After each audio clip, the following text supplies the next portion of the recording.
જય Shri Krishna friends, welcome back to my YouTube channel Vraj Cook. તો આજે આપણે બનાવીશું ગરમીમાં ખાલી 10 જ મિનિટમાં 8 થી 10 જ મિનિટમાં બની જાય એવો પનીર ગોટાળો. કારણ કે અત્યારે ગરમીમાં આપણને છે ને વધારે રસોડામાં ગમતું નથી, તો અને ફટાફટ ઇન્સ્ટન્ટ બની જાય અને બધાને ખૂબ જ ભાવશે પણ. તો ચલો આજની રેસીપી સ્ટાર્ટ કરીએ. રેસીપી સારી લાગે તો વિડીયોને લાઈક, શેર અને સબસ્ક્રાઈબ કરવાનું બિલકુલ ભૂલતા નહીં. તો ફ્રેન્ડ્સ, મેં અહીંયા છે ને ટમેટા લઈ લીધા છે, નાના 5 ટમેટા લઈ લીધા છે, 1 કેપ્સિકમ લઈ લીધું છે. અને હવે આપણે ચોપરમાં જ આપણે ચોપ કરવાનું છે. આપણે મિક્સરમાં કેવી રીતના એકદમ ક્રશ એને નથી કરવાનું, તો ચોપરમાં ટમેટા અને કેપ્સિકમને આપણે ક્રશ કરી લેશું.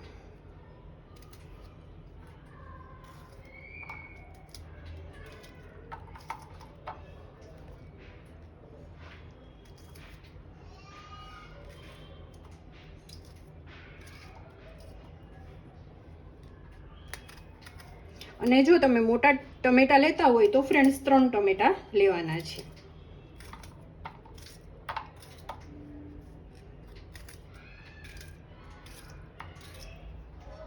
અને હવે આપણે કેપ્સિકમ કટ કરી લઈશું.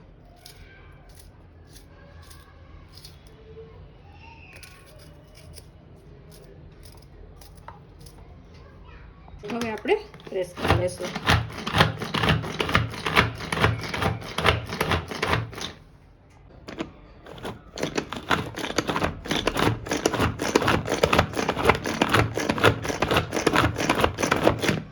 અહીંયા આપણે પનીર લીધું છે, જે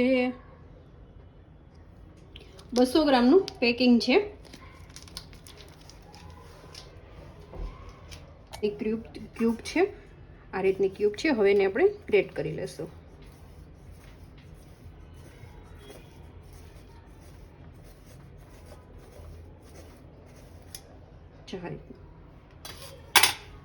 આપણે પનીર પણ ગ્રેટ કરી લીધું છે. તો હવે એક આપણે વાસણ લઈ લઈશું, જાડી કઢાઈ. મેં અહીંયા માટીનું વાસણ લીધું છે. તો અહીંયા આપણે 2 પાવડા તેલ મૂકી દઈશું, એટલે કે મોટા 3 ચમચા થશે.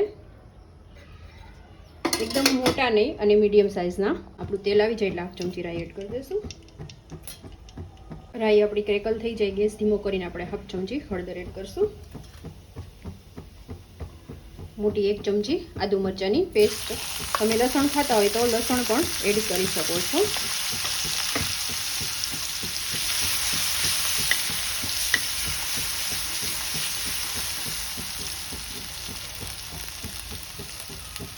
એક મિનિટ આપણે એને સાતળવા દઈશું મરચાંને. હવે એમાં આપણે જે ટમેટા અને કેપ્સિકમ જે આપણે ચોપ કરેલા હતા એડ કરી દઈશું. અને આપણે આને 3 થી 4 મિનિટ માટે કૂક કરવાનો છે. ગેસની ફ્લેમ હાઈ ટુ મીડિયમ રાખીશું અને આપણે ઢાંકણ ઢાંકીને આપણે 2 મિનિટ માટે કૂક થવા દઈશું. આપણે 3 મિનિટ થઈ ગઈ છે. ચમચો આપણે ફેરવી લઈશું અને હજુ આને આપણે 2 મિનિટ માટે કૂક કરી લઈશું, કે જેથી એની કોઈ પણ કચાશ હોય ને દૂર થઈ જાય. તો અત્યારે પહેલાં આપણે મસાલા એડ કરવાના છે. તો મસાલામાં આપણે 1 ચમચી ગરમ મસાલો, તમે આની જગ્યાએ પાઉંભાજી મસાલો પણ એડ કરી શકો છો.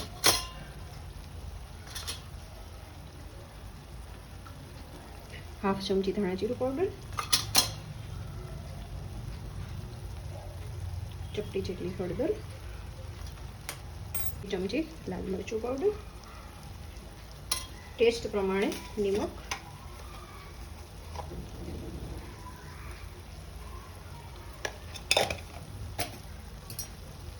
સરસ રીતે મિક્સ કરી દઈશું. અને મસાલાને પણ આપણે 2 મિનિટ માટે કૂક થવા દઈશું, કે જેથી એકદમ સરસ રીતે કૂક થઈ જાય.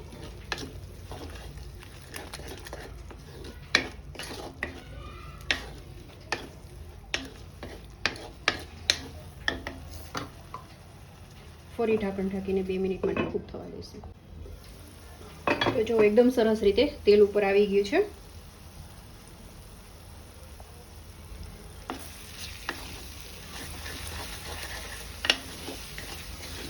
આવી રીતના એકદમ સરસ રીતે પાકી જવું જોઈએ, જેથી એની કચાશ ન રહે. હવે એમાં આપણે ગ્રેટ કરેલું પનીર એડ કરી દઈશું.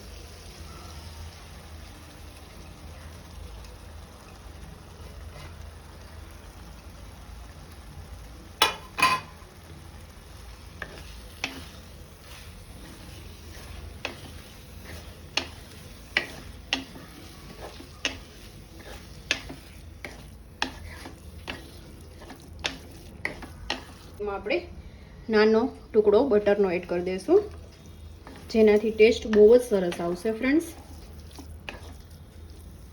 હવે ફરી એને આપણે 2 મિનિટ માટે કૂક થવા દઈશું, કે જેથી પનીરને એકદમ સરસ રીતે મસાલા મિક્સ થઈ જાય. તો ફ્રેન્ડ્સ 2 મિનિટ થઈ ગઈ છે અને જોવામાં પણ એકદમ સરસ રીતે તેલ ઉપર આવી ગયું છે. હવે એમાં આપણે ચીઝ છે એડ કરી દઈશું. થોડી ચીઝ એડ કરશું. 1 ક્યુબમાંથી અડધી રાખશું, અડધી પછી એડ કરશું.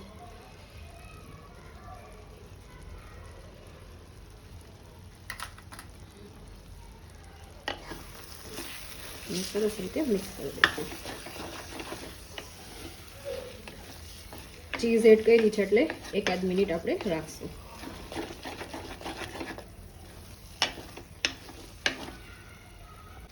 તો એકદમ સરસ રીતે આપણો પનીર ગોટાળો રેડી થઈ ગયો છે, સુરતી પનીર ગોટાળો. તો હવે આપણે ગેસ ઓફ કરી દઈશું અને આપણે ધાણા ભાજી સ્પ્રિંકલ કરીશું. ગયો છે ઉપર થોડું એવું પનીર એડ કરીશું અને ચીઝ.